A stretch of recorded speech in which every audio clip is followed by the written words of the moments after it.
Olá, gente, estamos improvisados aqui nesta noite, neste domingo, para falar com vocês sobre a palavra de Deus.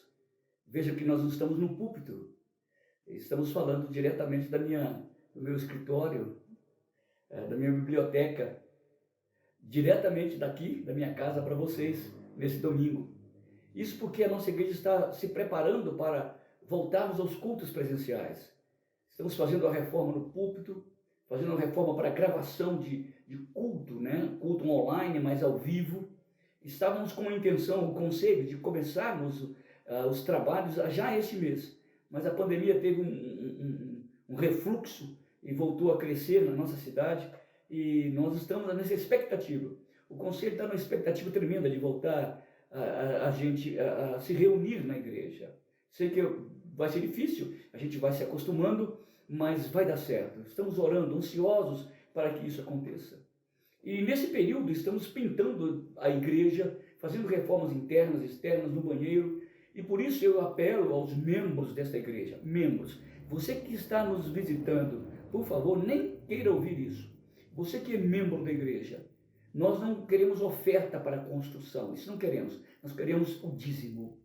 Temos percebido que algumas pessoas têm sido fiéis a Deus, outras por alguma razão não têm podido colaborar com a igreja, mas agora nessa fase que vamos gastar bastante com pintura da igreja, a parte do som, gravação, o maquinário, toda a técnica de som, o púlpito, a luz. Então a gente vai dispor muito dinheiro da igreja. Eu apelo a você que tem se alimentado da palavra de Deus como membro da igreja e por alguma razão não tem podido contribuir.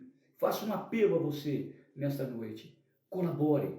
Vamos terminar a obra da igreja, como Neemias fez aquela grande obra. Vamos terminar a obra da igreja. Eu desafio você que por alguma razão não tem podido ou não tem dado o seu dízimo. Deus ama ao que dá com alegria. Tá bom? Então vamos ler a palavra de Deus começando o culto desta noite. No livro de Atos dos Apóstolos, capítulo 8, começando no versículo 4. Entre mentes, os que foram dispersos por toda a parte pregavam a palavra de Deus, dispersos por causa da morte de Estevão. Filipe, descendo a cidade de Samaria, anunciava-lhes a Cristo.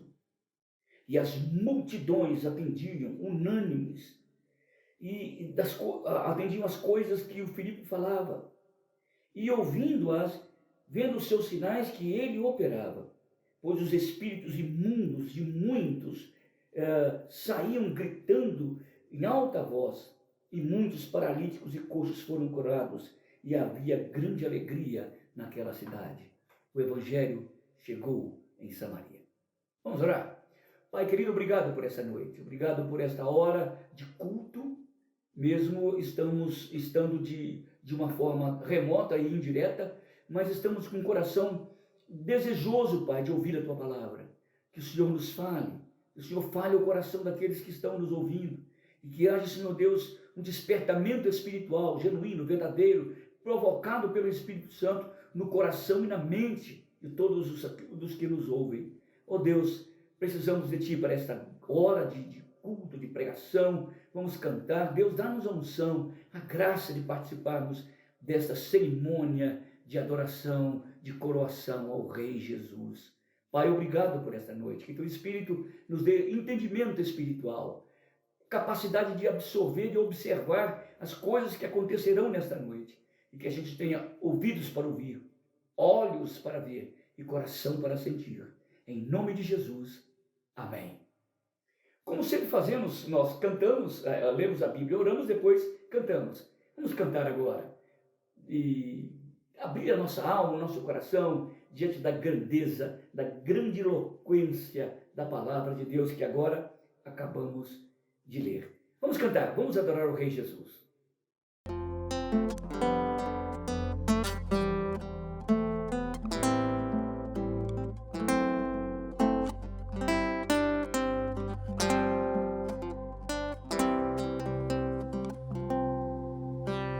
Vamos adorar a Deus. Vamos adorar a Deus. vamos invocar seu nome, vamos adorar a Deus, vamos adorar a Deus, vamos adorar a Deus, vamos invocar seu nome, vamos adorar a Deus. Ele veio em minha vida em um dia especial, trocou meu coração por um outro sem igual, e esta é a razão porque eu digo que vamos adorar a Deus. Ele veio em minha vida em um dia especial, trocou meu coração por um outro sem igual, e esta é a razão porque eu digo que vamos adorar a Deus.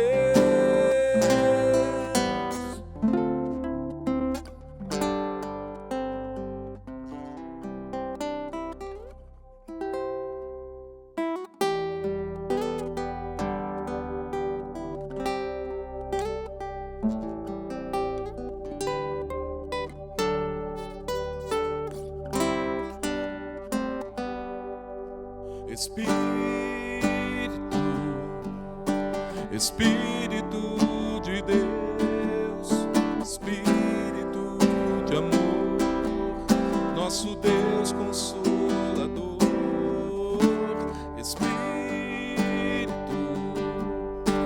Espírito do Pai, que nos traz graça e paz, revelando o perdão.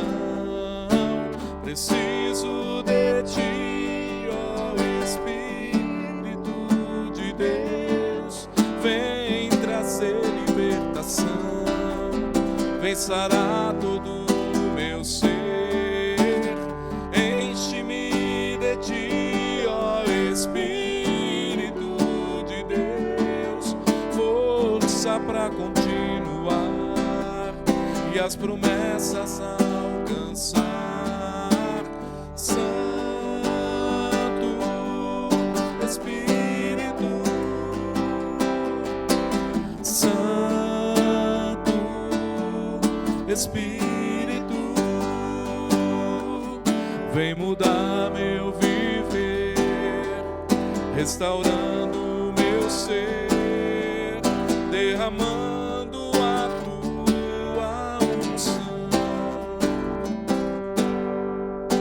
Preciso de ti, ó Espírito de Deus, vem trazer libertação, vem sarar todo o meu ser.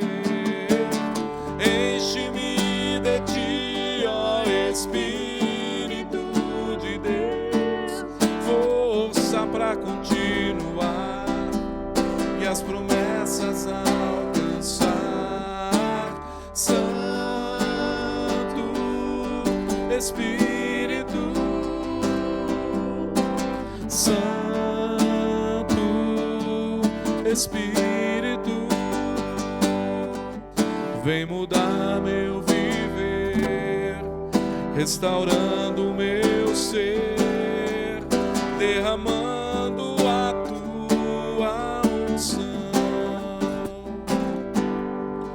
Vem mudar meu viver, restaurando meu ser, derramando a tua unção.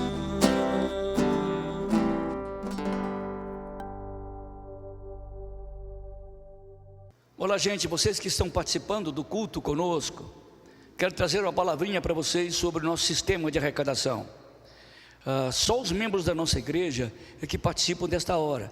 Se um dia você que é visitante vir aqui em nossa igreja, você não vai participar desta hora, sinto muito. Se você quiser participar, deve se tornar membro da igreja para saber como nós recebemos, como nós administramos os nossos bens. Claro que precisamos de dinheiro, ar-condicionado, secretaria, departamento, as pessoas que trabalham conosco, pastor, todos nós precisamos.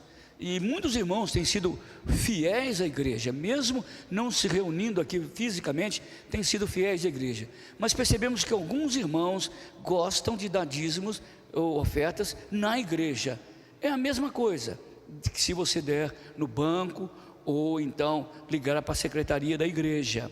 Então você é bem-vindo. Você que ainda não fez isso e que por alguma razão se sente constrangido em fazê-lo, pode ligar para a secretaria da igreja, algum presbítero, algum diácono, ele chegará até você. Mas faça isso, porque é um privilégio que Deus tem dado a gente, através desse dinheiro, servir a comunidade de Jaú. Deus te abençoe. Um bom culto. Pois bem, agora nós já cantamos, já ouvimos a palavra de Deus que foi lida já no começo do culto, oramos. Agora vamos ouvir a palavra de Deus. Se encontra no segundo livro dos Reis, capítulo 4, a partir do versículo 8. Segundo livro dos Reis, 4, 8 em diante. Esse texto fala do grande profeta Eliseu. Eliseu foi aquele que substituiu Elias, vocês sabem muito bem. E ele andava nas suas peregrinações e sempre passava numa cidade, numa cidadezinha chamada Sunem. E ele parava na casa de um casal. E o casal era encantado com a visita dele. Eu mesmo recebi lá na minha casa, do papai e da mamãe, quantos pastores, não é? E aquilo me encantava. E na minha casa, também lá em São Paulo, aqui em Jaú, eu sempre estou recebendo pastores, missionários, o que traz um grande encantamento, um enlevo espiritual para o meu coração. O Elias e o Geazi, que era o servo dele, passavam sempre lá. E chegou um tempo em que a mulher disse para o marido: olha aqui, meu querido, sempre o profeta passa aqui, ele dorme meio incomodado, vamos fazer um quarto para ele? Então eles tinham posse, fizeram um quarto, uma suíte, entre aspas, né? Uma suíte para Eliseu. E agora o Eliseu tinha aquele lugar para passar em Sunem e fazer as suas peregrinações como um profeta de Deus. Uma vez Eliseu disse para o seu servo: olha, eu percebo que eles não têm filhos e o marido dela está um tanto quanto velho. Então ele foi e conversou com eles e eles disseram: olha, não temos filhos porque meu marido já é mais velho e a gente não tem condição de ter filho agora, pelo menos da estrutura biológica que ele tem e que nós temos. Eliseu então orou e logo depois voltou lá, ela já tinha um filho. E ele já era grandinho, esse filho. Certamente esse menino convivia com Eliseu, que passava sempre lá, que devia ser um motivo de grande alegria. E, muito bem, tendo crescido o menino, diz aqui o versículo 18, saiu certo dia a ter com seu pai, o menino. E levou consigo o seu moço e levou também a sua mãe. Ele tomou e o levou à sua mãe, sobre cujos joelhos ficou sentado até o meio-dia. Porque o menino sentiu grande dor de cabeça. Ele dizia: é a minha cabeça. Então o pai disse ao seu moço: leva-o de volta para a mãe dele. Ele tomou o menino, o pai, levou-o à mãe, sobre cujos joelhos ficou sentado até o meio-dia, no joelho da mãe, e morreu. Então ela e o deitou sobre a cama do homem de Deus e fechou a porta e saiu. Naquele quarto onde ele ficava, ela foi, abriu a porta, colocou o menino morto em cima da cama. Chamou o seu marido e lhe disse: manda-me um dos moços a uma das jumentas para que corra ao homem de Deus e pergunta para ele: por que vens aqui hoje? Eliseu perguntou ao homem: não é dia de festa, não é dia de lua nova. Ele conhecia o empregado. Não é sábado. E então a mulher disse: não faz mal, vai lá para ele. Então o homem Eliseu veio e fez albardar a jumenta e disse ao moço: guia e anda, não te detenhas em caminhar, senão quando o teu disser. Partiu ela, pois, e foi ter a mãe com o homem de Deus ao Monte Carmelo. Vendo de longe o homem de Deus, disse a Geazi, seu moço: eis aí a sunamita. Corre ao seu encontro e diz-lhe: vai tudo bem contigo? Vai tudo bem com teu marido? Vai tudo bem com o menino? E ela respondeu: vai tudo bem. Chegando ela, pois, ao homem de Deus, ao monte, abraçou-lhe os pés. Então se chegou a Geazi para arrancá-lo, mas o homem de Deus disse: deixa, porque sua alma está em amargura. E o Senhor não me disse por quê, não me manifestou. Disse ela: pedi, meu Senhor, algum filho por acaso? E não disse eu para ti: não me enganes? Disse o profeta a Geazi, o moço dele: cinge o lombo, toma o meu bordão contigo e vai. Se encontrares alguém, não o saúdes. E se alguém te saudar, não lhes responde. Põe o meu bordão sobre o rosto do menino, que está lá na casa da sunamita, na cama. Porém, disse a mãe do menino: tão certo como vive o Senhor e vive a tua alma, não te deixarei. Então ele se levantou e a seguiu. Geazi passou adiante deles e pôs o bordão sobre o rosto do menino. Porém, não houve nele nenhum sinal de vida. Então voltou, encontrou-se com Eliseu e lhe deu o aviso. O menino não despertou. Então o profeta chegou à casa com a mãe do menino, e eis que o menino estava morto sobre a cama. Então entrou, fechou a porta sobre ele, ambos, e orou ao Senhor. Subiu à cama, deitou sobre o menino, pondo a sua boca sobre a boca dele, os seus olhos sobre os olhos dele, e as suas mãos sobre as mãos dele, e se estendeu sobre ele, e a carne do menino aqueceu. Então se levantou e andou no quarto do menino de lá para cá, e tornou a subir. E houve então o espírito de volta no menino, e os seus olhos abriram. Olha, esse texto é um texto enigmático, né? Ele fala muito sobre a obra de Deus. Por que eu estou falando sobre isso? O texto que eu li lá no começo era sobre a igreja, lembra? Na verdade, no tempo de Eliseu, as pessoas não oravam a Deus como a gente ora. As pessoas não falavam como Deus, como a gente fala. Era tudo indireto. E quem representava Deus naquela circunstância era Eliseu. Quando Eliseu fazia, era Deus que fazia. Quando Eliseu falava, era Deus que estava falando.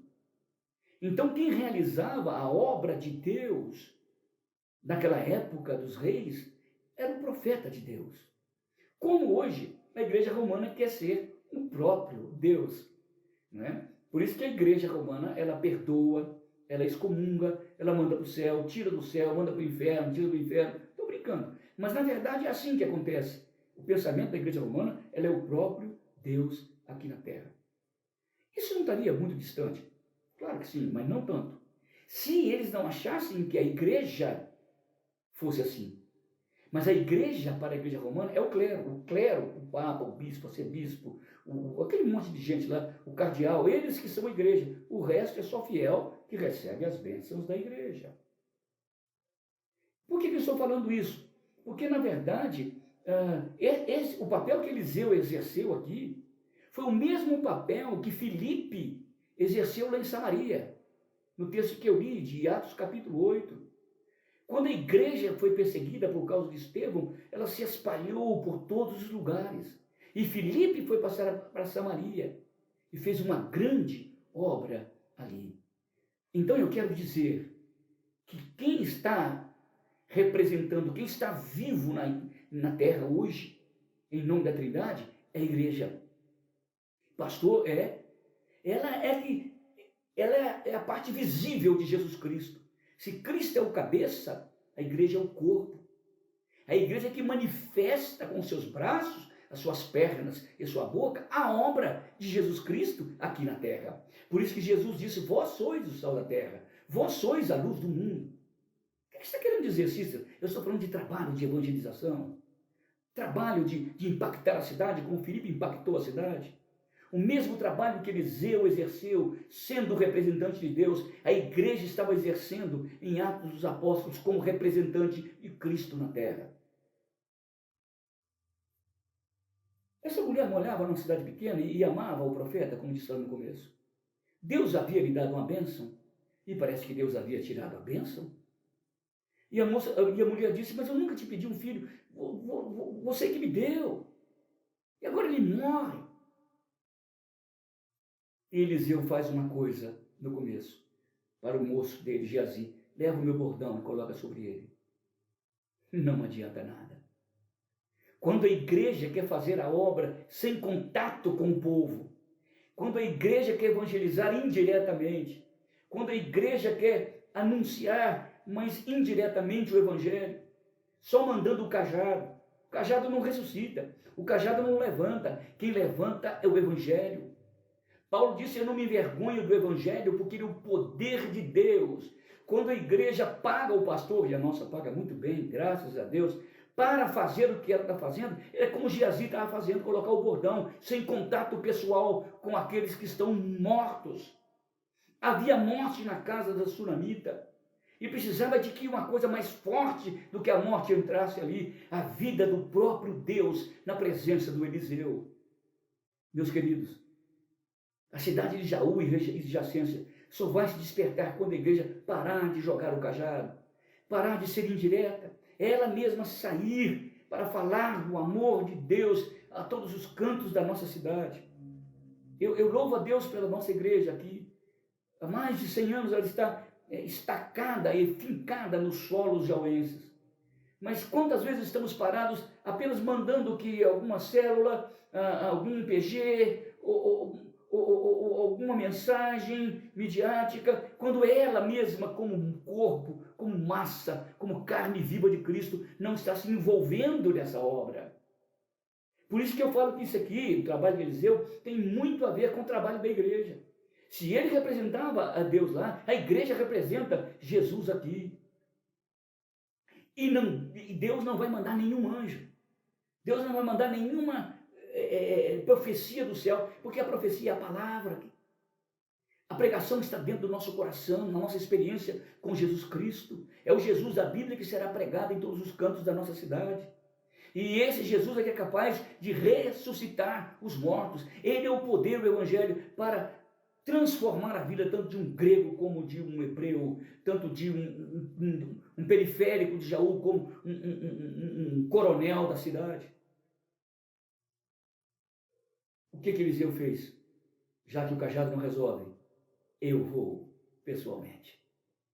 Isso não é evangelho? Quando Deus quis salvar o homem, ele, entre aspas, tentou salvar o homem muitas vezes, através da lei, através dos profetas, através dos juízes. Nota quantas vezes nos cultos sacerdotais, quantas vezes Deus se instigava para buscar o homem. E ele foi trazendo a história para mostrar o ponto final disso. E a conclusão que ele chega, que não chega a nenhuma conclusão, é que a única maneira de eu poder tirar essa humanidade da morte não é a lei, não é o culto, não é o sacerdote, nem o profeta, eu me tornando como um deles. Se eu não for ao encontro deles, eles não vão entender a minha mensagem. Então o Verbo se fez carne, Jesus se fez carne, habitou entre nós, se tornou um conosco, podendo tocar em nós, podendo nos abraçar, chorar a nossa lágrima, lutar as nossas lutas, vencer as nossas tentações. Assim, a evangelização da Trindade era completa, quando o Verbo se fez carne e habitou entre nós. Só quando Eliseu saiu de lá do Monte Carmelo e foi ao encontro da morte, é que houve vida.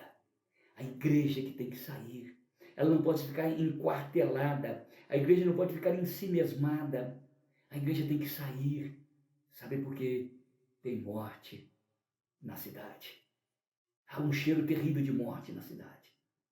Somente a igreja viva de Cristo, pregando o evangelho vivo e poderoso, capaz de transformar o homem, é que, na verdade, pode trazer ressurreição dos mortos. Esse texto de Eliseu é fantástico, porque aponta para o ministério profético dele, Eliseu, mas o ministério profético dela, a igreja. A igreja que exorta, edifica e consola, é a igreja que prega, não são anjos que falam. Por isso que não é só o pastor que tem que pregar, não é só o pastor que tem o poder da palavra. Graças a Deus que nós temos o sacerdócio universal dos santos. Qualquer um pode orar, qualquer um pode pregar, todos podem abrir a palavra de Deus. A palavra de Deus não é um cripto escrito, não é um escrito mágico e cheio de gnosticismo. É a Bíblia. Qualquer um crente pode abrir, falar e pregar. Por isso não adianta mandar o cajado. Não põe o cajado porque não vai ter vida. É preciso de ir ao encontro, onde há a morte, onde há o cheiro terrível da morte, onde Satanás tem segurado centenas e centenas de periféricos e de pessoas de dentro da cidade com a morte eterna. Eu não me envergonho do Evangelho, diz Paulo, porque ele é o poder de Deus para a salvação de todo aquele que crê. Extraordinário. Muito bacana. Que a gente possa ser impactado, impressionado com essa mensagem de Eliseu. Então, meus irmãos, não é importante somente a gente mandar o cajado. Precisamos de ir. Por isso que Eliseu saiu daquela condição de mandar um intermediário, um cajado, uma coisa, e ele mesmo teve que ir pessoalmente, tete a tete, cara a cara, falar do amor de Deus ao que estava morto. Assim é a visão de Jesus para a igreja. Assim é que a igreja deve fazer. Ela tem que ir indo, pregando, batizando, em nome do Senhor Jesus Cristo. Mas mais ainda, o fato de Eliseu ter ido na casa da morte, na casa da sunamita, onde havia vida, o menino morreu, estava lá na cama. O fato dele ter ido lá e se encontrado com a morte também não resolveu. É preciso que vá. Nós não podemos ficar apenas mandando coisas indiretas, mensagens indiretas. É preciso que a igreja vá ao encontro da morte dos pecadores e tire aqueles que estão tomados pelo diabo, pelo pecado e pelo mundo. Mas mais do que isso, Eliseu foi e tocou no morto. Nota o que ele fez: colocou a mão sobre a mão, colocou a boca sobre a boca, o corpo sobre o corpo da morte. E aquele menino recebeu o calor da vida. Olha, não adianta, a mensagem do Evangelho não é alguma coisa como se fosse uma máquina. A mensagem do Evangelho tem que nascer do nosso coração. O que eu estou dizendo é que se não houvesse de Eliseu não só uma simpatia, ele era simpático a qualquer pessoa, mas o Evangelho não é questão de empatia. O Evangelho não é questão de simpatia, o Evangelho é questão de empatia. Simpatia é estar ao lado de, empatia é estar junto ou no lugar de. Se nós não sentimos a dor da morte, como iremos ser empáticos àqueles que morreram? Se não sentimos o desespero do inferno, como vamos ser empáticos com aqueles que estão indo para o inferno? Se não sentimos o gosto, a alegria do perdão, como vamos levar o perdão para aqueles que estão longe de Jesus Cristo?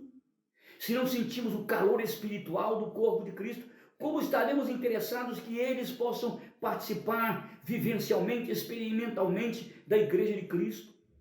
Eliseu teve que ir lá, subir a escada, entrar no seu quarto, colocar a mão na morte. Olha, gente, eu fico impressionado de ver como a igreja, não estou falando só da igreja de Jaú, que também o é, mas como a igreja é preconceituosa de um modo geral. Como a gente não gosta de receber pessoas que não fazem parte do nosso grupo, gente que está morta, sabe, que cheira morte. Aquele que passa na rua e vê um hino e quer sentar perto da gente, a mim me faz muito mal. Mas eu preciso de vencer isso, eu preciso de quebrar isso. Uma vez, agora, pouco tempo atrás, um ano e pouco atrás, eu estava, depois do culto, havia uma senhora, uma jovem senhora, que tinha ido à igreja. No outro domingo ela foi e levou o irmãozinho dela. O irmãozinho devia ter uns 14 anos, por aí. E eu estava no pé da escada conversando com ela depois do culto. E chegou alguém da igreja, entrou na frente e começou a conversar comigo.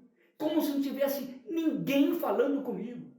Como se não tivesse um ser humano falando com o pastor. Eu não entendo o que pode haver no coração dessa gente. E eu falei, minha irmã, por favor, o senhor me dá licença?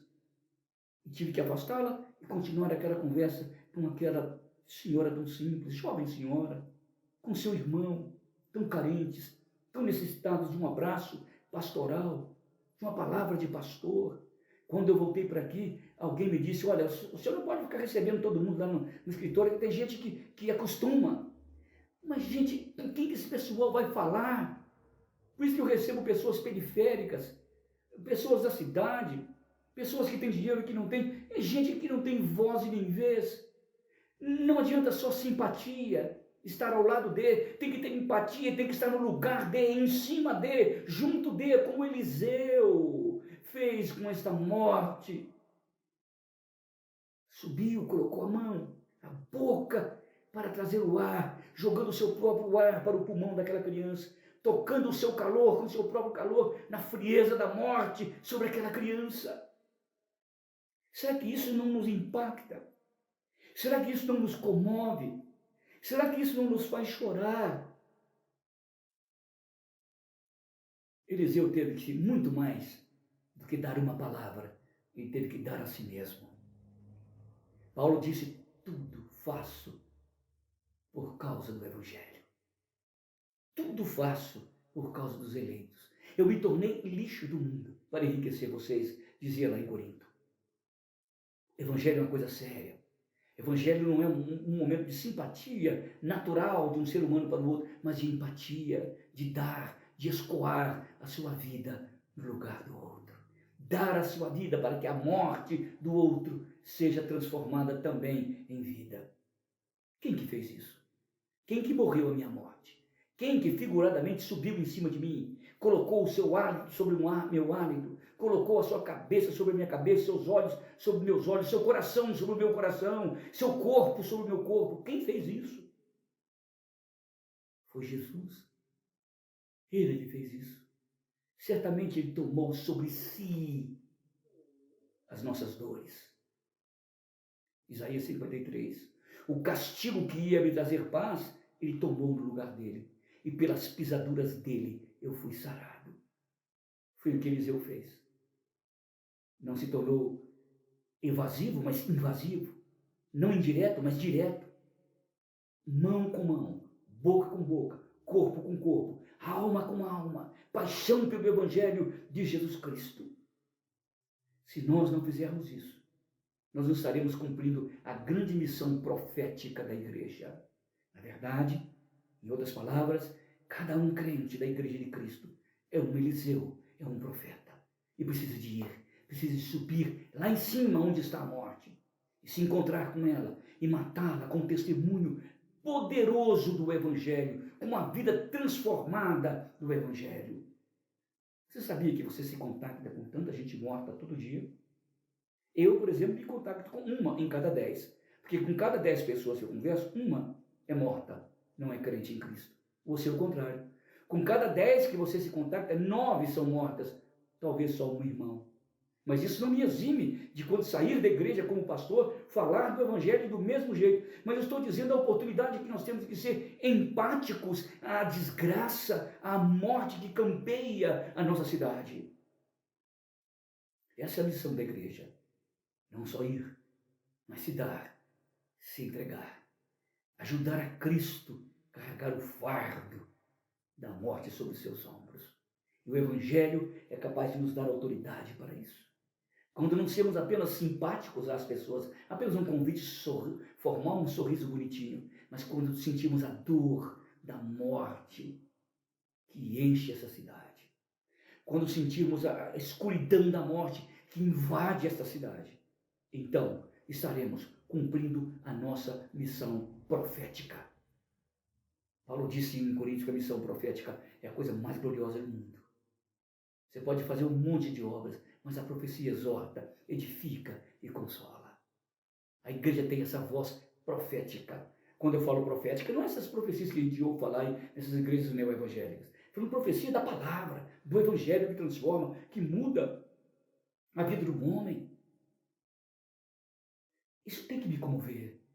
Então, quando Eliseu sobe sobre aquela criança, aquele jovenzinho, dá a sua vida nele e por ele, o calor começa a voltar, o hálito começa a voltar, o seu espírito volta E o menino começa a andar, começa a viver, começa a transformar-se naquele novo nascimento. Ele nasceu uma vez a sunamita e nasceu agora outra vez pelo poder de Deus. O Evangelho é assim, ele é capaz de dar nova vida aos velhos homens. Ele é capaz de dar vida poderosa a uma morte desgraçada que estava sobre o corpo daquela criança. Temos cumprido a nossa missão profética como igreja. Temos falado desse grande amor de Deus. Temos mais do que isso, nos dado como a grande missão da vida, levar vida aos mortos. Que Deus nos ajude a pensar sobre essas coisas e mais, a tomarmos uma decisão sobre essas coisas. Gente, terminamos, que Deus abençoe sua vida, e falamos uma pequena mensagem para exortar e estimular você a ser um grande profeta de Deus na nossa cidade de Jaú. Vamos orar? Obrigado, Pai, por esta noite, obrigado por esta hora, por esta palavra viva que mexe com a gente, que comove a gente. Obrigado porque a Bíblia é um livro novo, que fala coisas novas ao nosso coração. Dá que, Senhor, tenhamos uma semana cheia de bênção, em nome de Jesus, aquele que morreu no meu lugar. Amém. Que a graça do Senhor Jesus Cristo, o amor de Deus, o nosso Pai, a comunhão, a consolação, a vida, a força, o poder e a autoridade do Espírito estejam com vocês e com todos nós que pregamos o Evangelho do Reino nesta terra. Em nome de Jesus. Amém. Gente, foi muito legal falar com vocês. A gente volta a se encontrar aqui, talvez não nesse lugar, quem sabe até na igreja nova agora, quem sabe, a gente volta a falar. Não se esqueça dos nossos dízimos, a responsabilidade que temos em fazer uma obra grande na nossa igreja, para trazermos centenas de pessoas que ganhamos para Cristo, agora para dentro da nossa igreja. Amém? Deus abençoe, até a próxima semana.